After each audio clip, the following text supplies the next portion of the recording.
Hello everyone, good afternoon. তো এখন কটা 12:30 বাজে বোধহয়। এই যে আমাদের রান্না চলছে, মনি রান্না করছে।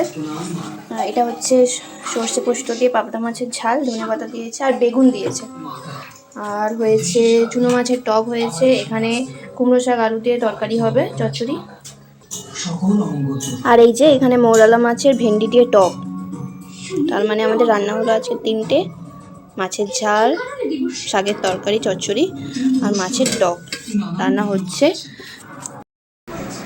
আর এই যে আমি আজকে সকাল থেকে অনেক কাজ করেছি, এবারই এসেছি। তো সকাল থেকে ওঠা থেকে সেই ড্রাগন গাছটা ছিল সেটাকে আমি ট্রান্সফার করেছি অন্য জায়গায়। করার পর সারা সপ্তাহ জামা কাপড় টুকটাক যেগুলো আমার ছিল সেগুলো আমি ধুয়ে দিয়েছি। আর আরও টুকটাক কাজ করেছি। তারপর মাছ যখন নিয়ে আসলো, মাছগুলো আমি বাছলাম, বেছে স্নান করলাম, স্নান করে এসে সবে বসেছি। ভীষণ গরম আজকে, দুদিন খুব ঠান্ডা ছিল কিন্তু আজকে গরম পড়েছে। আর জানি না এখানে একটু বেশি গরম লাগছে, হয়তো আজকে পড়েছে, কারণ প্রতিদিন তো ব্যস্ত থাকি, অতটা বুঝতে পারি না। আজকে হয়তো গরমটা পড়েছে। একটু রবিবার দেরি করে খাবো, পাপা এখানে আসেনি, রান্না হচ্ছে আর ওদিকে টিভি চলছে। এই হচ্ছে আজকে রবিবারের দুপুর। তো তোমাদের সবার কি খাওয়া হয়ে গিয়েছে?